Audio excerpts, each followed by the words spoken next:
இந்த நேரத்தில் உதயநிதி துணை முதல்வர் ஆனா முதலமைச்சர் ஆனா நாட்டுக்கு எதுவும் நல்லது நடக்குமானா இருக்காது. அவங்க வீட்டுக்கு வேணுமா இன்னும் வருமானங்கள் பெருகும், அவங்களுக்கு வசதி வாய்ப்புகள் பெருகும். அமைச்சர் உதயநிதி துணை முதல்வரானால் நாட்டிற்கு எந்த பயனும் இல்லை என்றும், அவரது வீட்டிற்கு மட்டுமானால் வருமானம் பெருகும் என அமமுக பொதுச் செயலாளர் டிடிவி தினகரன் விமர்சித்துள்ளார். அவர் துணை முதல்வர் ஆன உடனே அரசு ஊழியர்கள், ஆசிரியர்கள் இவங்களுக்கெல்லாம் பழைய ஓய்வு திட்டத்தை கொண்டு வர போறாரா? இன்னைக்கு டெய்லி ஏதாவது ஒரு போராட்டம் நடக்குது தமிழ்நாட்டில். மாற்றுத்திறனாளிகள்லேருந்து அனைவரும் போராடுறாங்க.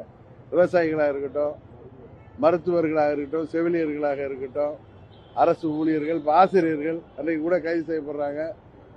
கோயில்பட்டியிலேருந்து கிளம்பிய ஆசிரியர்களை வரவிடாமல் தடுக்கிறாங்க.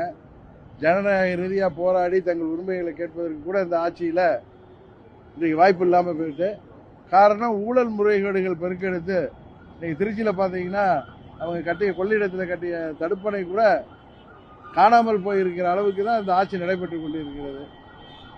இந்த நேரத்தில் உதயநிதி துணை முதல்வர் ஆனா முதலமைச்சர் ஆனா நாட்டுக்கு எதுவும் நல்லது நடக்குமானா இருக்காது. அவங்க வீட்டுக்கு வேணுமா இன்னும் வருமானங்கள் பெருகும், அவங்களுக்கு வசதி வாய்ப்புகள் பெருகும். நாடாளுமன்ற தேர்தலில் அதிமுக தோல்வி காரணமாக எதிர்க்கட்சித் தலைவர் எடப்பாடி பழனிசாமி ஆலோசனை செஞ்சுட்டு வர்றாரு. இந்த கூட்டத்தில் ஓபிஎஸ், நம்ம 3 பேருமே எக்காரணத்தை கொண்டும் அதிமுக சேர்க்க மாட்டாங்கிற மாதிரி சொல்றாங்க. திரு ஓபிஎஸ் பத்தியோ எங்க சித்தி பத்தியோ நான் சொல்வதற்கு. செய்திகளை உள்ளது உள்ளபடி தெரிந்து கொள்ள ரெஃப்ளெக்ட் நியூஸை சப்ஸ்கிரைப் பண்ணுங்க.